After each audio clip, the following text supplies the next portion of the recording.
बोलो वृंदावन महिलाल की जय। आइए भक्तों, माताओं, श्रोताओं, मेरे इस धार्मिक चैनल में आप सभी लोगों को स्वागत है। इस चैनल को सब्सक्राइब, घंटी को आल पर सेट करें, वीडियो को लाइक करें, शेयर करें। बोलो वृंदावन महिलाल की जय। आइए श्रोताओं, भक्तों, माताओं, कार्तिक मास की शुक्ल पक्ष में प्रबोधि राम की एकादशी महात्मा महिमा कथा को श्रवण करेंगे। बोलो वृंदावन बिहारी लाल की जय। नैमिषारण्य नामक क्षेत्र में जो है 88,000 संत है, साधु है, महात्मा है, ऋषि, वैष्णव, ब्राह्मण, सौन आदि ऋषिगण महात्मा वहां पर विराजमान होकर के भगवत चर्चा आराधना कर रहे हैं, सत्संग कर रहे हैं। व्यास जी महाराज के परम शिष्य शुद्धि वैष्णवोत्तम मुखार बिंदु से पावन कथा को श्रवण कर रहे हैं। सूर्य जी महाराज कहती हैं कि हे सौनकादिक ऋषि गण, वैष्णव गण, मेरे द्वारा आप लोगों को जो है कहती हैं रमा नाम की एकादशी महात्मा कथा को श्रवण कराया हूँ। अब क्या कथा को श्रवण करना चाहती हैं? तब सौनकादि वैष्णवोत्तम गण बोलते हैं कि हे सूर्य जी महाराज, हे वैष्णवोत्तम, कार्तिक मास के शुक्ल पक्ष में कौन सी एकादशी होती है और उसे करने से क्या फल की प्राप्ति होती की महिमा महात्मा को आजुबा करके बतलाए महाराज। तब सूर्य महाराज कहती हैं कि हे ऋषि गण, हे वैष्णवोत्तम गण, एक समय जो है कहते हैं पांडव इत्यादि राजसभा में बैठी हुई परम परमात्मा भगवान सच्चिदानंद श्री कृष्ण चंद्र मुखार बिंदु सिन्हाना इतिहास पुराण महात्मा को श्रवण कर रहे थे। तब राजा युधिष्ठिर के द्वारा दोनों हाथ जोड़कर विनय पूर्वक प्रार्थना करके पूछते हैं कि हे श्री कृष्ण महाराज, अब जो है कार्तिक मास में शुक्ल पक्ष में जो एकादशी होती है उसकी महिमा महात्मा को हम श्रवण करना चाहते हैं, आग पा करके बतलाइए। तब परम परमात्मा भगवान सच्चिदानंद श्री कृष्ण चंद्र महाराज जी कहते हैं कि हे राजन, कार्तिक मास के शुक्ल पक्ष में जो एकादशी होती है उसका जैसा वर्णन लोक दृष्टा ब्रह्मा जी महाराज जी ने अपने पुत्र देवर्षि नारद जी वैष्णवोत्तम के समक्ष कह करके बतलाया गया था, वही कथा मैं तुम लोगों को बतलाता हूँ। श्री देवर्षि नारद जी वैष्णव महाराज ने पूछा कि हे पिताजी, जिसमें धर्म कर्म और में घर में प्रवृत्ति कराने वाले भगवान श्री गोविंद जागते हैं, उठते हैं, उस प्रबोधिनी एकादशी का महात्मा कथा में आप बतलाई महाराज, हम सुनना चाहते हैं। तब ब्रह्मा जी महाराज देवर्षि मुनि महाराज शीर्ष कहते कि हे मुनि श्रेष्ठ, हे वैष्णवोत्तम, प्रबोधिनी नाम की एकादशी व्रत का महात्मा आपका जो है कहते हैं महात्मा पाप का नाश, पुण्य की वृद्धि तथा उत्तम बुद्धि वाले मनुष्य भक्त प्राणी पुरुषों को मोक्ष प्रदान करने वाला है। समुद्र से लेकर सरोवर तक जितने भी तीर्थ हैं वे सभी अपने महात्मा की तभी तक गर्जना करते रहते हैं, प्रशंसा करते रहते हैं, जब तक कि जो है कार्तिक मास में भगवान विष्णु की प्रबोधिनी तिथि नहीं आ जाते। प्रबोधिनी एकादशी व्रत को एक ही उपवास कर लेने से मनुष्य भक्त प्राणी स्त्री हो चाहे पुरुष 1000 अश्वमेध यज्ञ तथा 100 राजसूय यज्ञ करने का फल पा लेता है।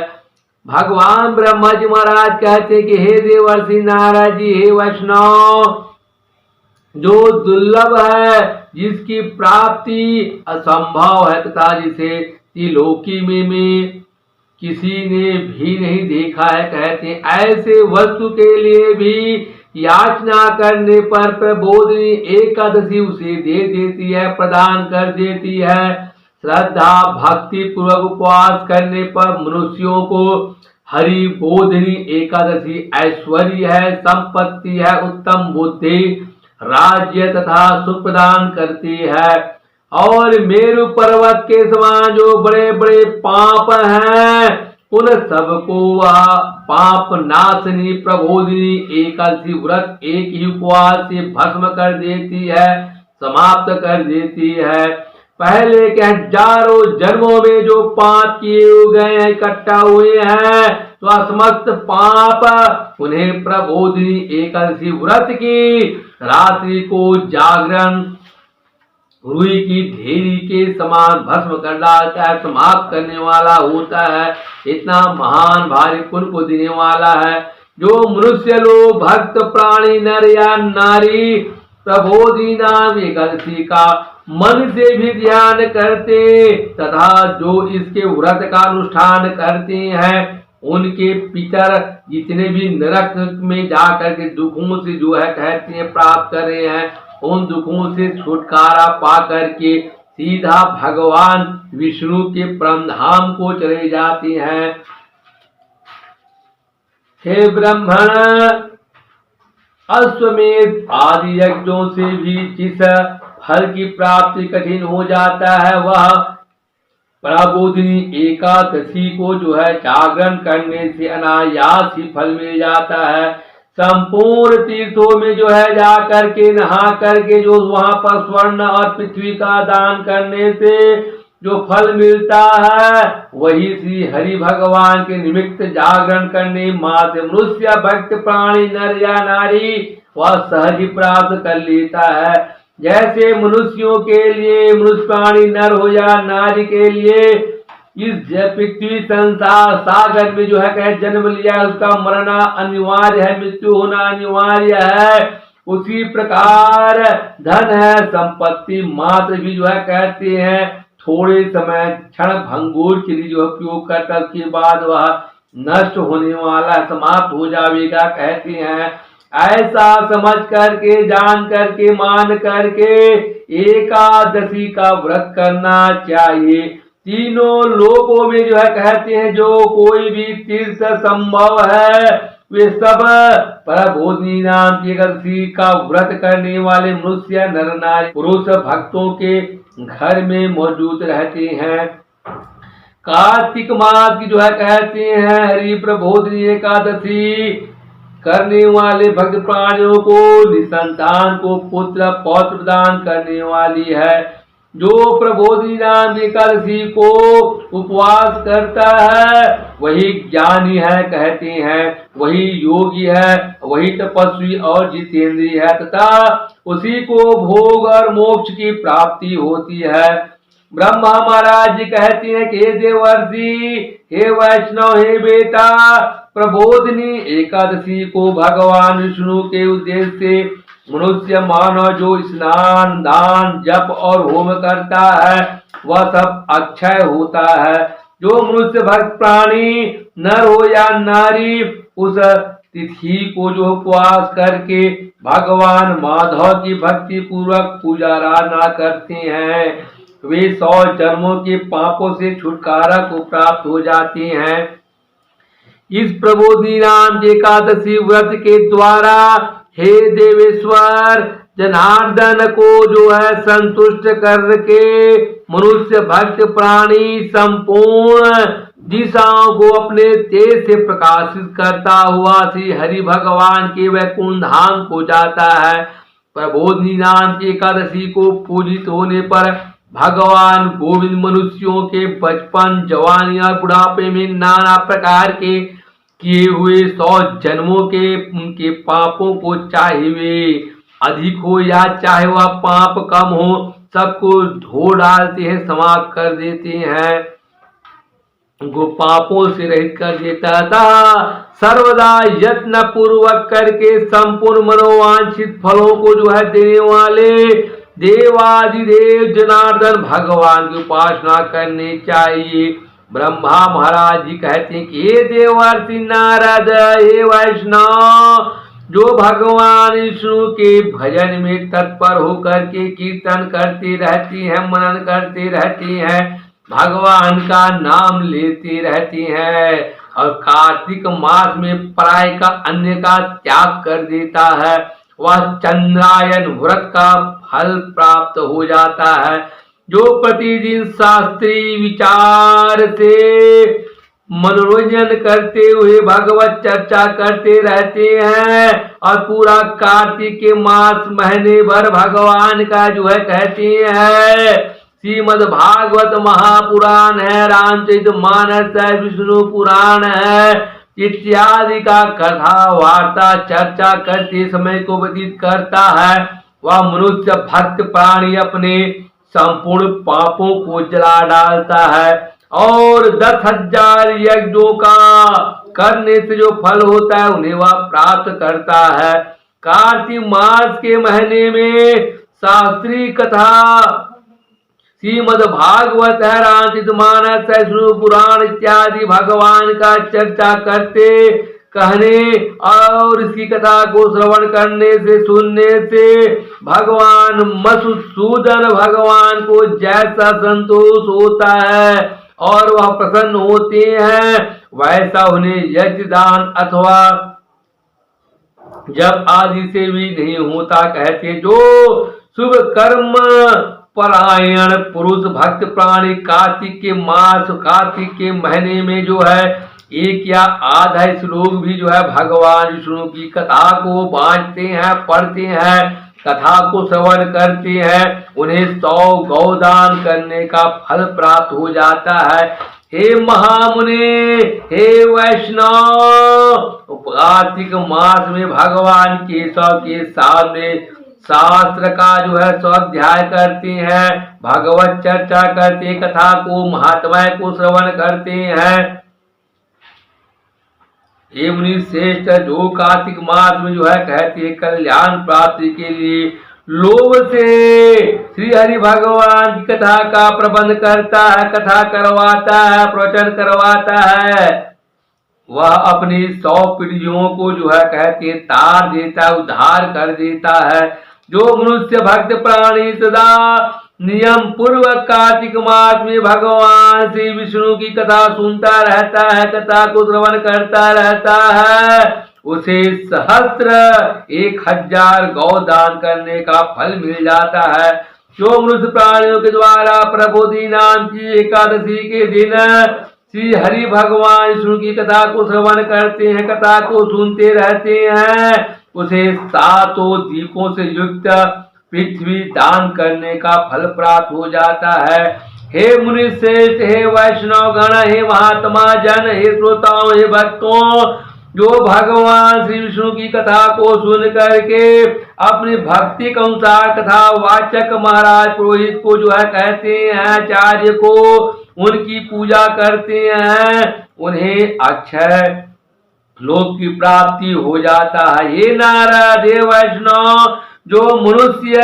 कार्तिक मास के महीने में जो है कहते हैं भगवत संबंधी नाना प्रकार के सुंदर सुंदर भजन गीत गाते हैं, भजन करते हैं, कीर्तन करते हैं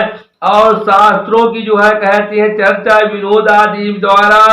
अपने समय को व्यतीत करता रहता है, उसकी जो है कहती संसार सागर में पुनरावृत्ति नहीं देखी गई है। इस प्रकार वह जो है कहते हैं जन्म और मरण के चक्कर से छुटकारा प्राप्त कर लेता है। हे मुनि, जो पुण्यात्मा भक्त प्राणी पुरुष भगवान के समक्ष गान करता है, भजन करता है, कीर्तन करता है, नृत्य करता है, नाचता है और वाद्य यंत्र ढोलक मंजीरा इत्यादि बजाता है, श्री भगवान विष्णु की कथा करता है, वाचता है, कथा को श्रवण करते हैं, वह तीनों लोकों संसार के ऊपर विराजमान हो जाता है। हे मुनि श्रेष्ठ, कार्तिक मास की प्रबोधिनी एकादशी के दिन बहुत से फल, फूल, कपूर और अगरबत्ती कुमकुम के द्वारा श्री हरि भगवान की 16 उपचार से पूजन करनी चाहिए। एकादशी आने पर जो है धन की कंजूसी का त्याग कर देना चाहिए। अपने शक्ति अनुसार, सामर्थ्य अनुसार, श्रद्धा भक्ति के अनुसार पूजन आराधना दान दक्षिणा करना चाहिए, क्योंकि एकादशी के दिन दान आदि करने से असंख्य संख्य पुण्य की प्राप्ति हो जाती है। प्रबोधिनी नाम की एकादशी के दिन रात्रि में जागरण के समय संग में जल लेकर के फलदार नाना प्रकार के द्रव्यों के साथ श्री जनार्दन भगवान को अग्र देना चाहिए और संपूर्ण तीर्थों में स्नान करने और सब प्रकार के दान करने से जो फल मिलता है वही प्रबोधिनी नाम की एकादशी को अग्र देने से करोड़ों गुना होकर प्राप्त हो जाता है। हे देवर्षि नारद जी, हे वैष्णव, अग्र के पश्चात भोजन आच्छादन तथा दक्षिणादि के द्वारा भगवान श्री विष्णु भगवान की प्रसन्नता के लिए अपने गुरु महाराज की पूजा करनी चाहिए। जो मनुष्य एकादशी के दिन श्रीमद् भागवत महापुराण की कथा को सुनता है, कथा श्रवण करता है, कथा कराता है और श्रीमद् भागवत महापुराण की जो है कहते हैं पुस्तक का पाठ करता है, उसे एक एक अक्षर पर कपिला दान करने का फल प्राप्त मिल जाता है। हे मुनिश्रेष्ठ, कार्तिक के मास में जो मनुष्य अपनी शक्ति के अनुसार शास्त्रोक्त रीति से वैष्णव व्रत अर्थात एकादशी का व्रत का पालन करता है, उसकी मुक्ति अविचल हो जाती है। केतकी के एक पत्ते से पूजित होने पर भगवान गरुध्वज 1000 वर्ष तक जो है अत्यंत चित्त रहते हैं, आनंदित रहते हैं। हे देवर्षि नारद जी, हे वैष्णव, जो अगस्त के फूल से भगवान जनार्दन की पूजन करता है, उसके दर्शन करने मां से नरक की आग बुझ जाती है, शांत हो जाती है, नरक जाना नहीं पड़ता है। हे वत्स्य, जो कार्तिक के मास में भगवान जनार्दन को तुलसी के पत्र और पुष्प अर्पण करते हैं, उनका जन्म भर का जो है किया हुआ वह सारा पाप भस्म हो जाता है, समाप्त हो जाता है। हे मुनि, हे वैष्णव, जो प्रतिदिन जो है कहते हैं दर्शन करता है, स्पर्श करता है, ध्यान करता है, नाम कीर्तन करता है, स्तवन करता है, अर्पण करता है और तुलसी माता का सेचन करता है, जल अर्पण करता है, नित्य पूजन करता है तथा नमस्कार के द्वारा तुलसी माता में जो है कहते 9 प्रकार की भक्ति करते रहते हैं। वे भक्त, वे प्राणी, वे नर हो या नारी, वे कोटि सहस्त्र करोड़ हजार युगों तक जो है कहते हैं उनका पुण्य का विस्तार करते रहते हैं। हे नारद, हे वैष्णव, सब प्रकार के फूलों और पत्तों को चढ़ाने से जो फल प्राप्त हो जाता है और वह कार्तिक के मास महीने में तुलसी के एक पत्ते से जो है चढ़ाने से फल मिल जाता है। कार्तिक के मास उनके महीना आया हुआ देख करके प्रतिदिन नियम पूर्वक तुलसी माता के कोमल पत्तों से महाविष्णु भगवान श्री जनार्दन का जो पूजन करना चाहिए और 100 यज्ञों के द्वारा देवताओं का पूजन करने और अनेक प्रकार के दान देने से जो पुण्य होता है वह कार्तिक के मास के महीने में तुलसी दल मात्र से केशव भगवान की पूजन करने पर प्राप्त हो जाता है। इस प्रकार जो है श्री कृष्णचंद्र महाराज के द्वारा पांडव राजा युधिष्ठिर को जो है कहते हैं कार्तिक मास के शुक्ल पक्ष के प्रबोधिनी देवनी नाम की एकादशी महात्मा कथा महिमा को कह करके बतलाए हैं और वैष्णव शौनक आदि का संत महात्मा ऋषि के पूछे जाने पर व्यास जी महाराज के परम शुद्धि के मुखार बिंदु से पावन महात्मा कथा को श्रवण किए है। नाम एकादशी महात्मा कथा समाप्ता। बोलो वृंदावन भाई लाल की जय, राम जानी भगवान की जय। राधा कृष्ण भगवान की जय, शंभुनाथ भगवान की जय, पवन दूत हनुमान की जय, तुलसी माता की जय, अपने अपने गुरु महाराज की जय, अपने अपनी माता पिता की जय, नगर देवता भगवान की जय, राम देवता भगवान की जय, धर्म की जय, धर्म का नाश हो, प्राणियों में सद्भावना हो, विश्व का कल्याण हो, गौ सेवा हो, गौ माता की जय हो, जय जय सीताराम, जय जय सीताराम, जय जय सीताराम।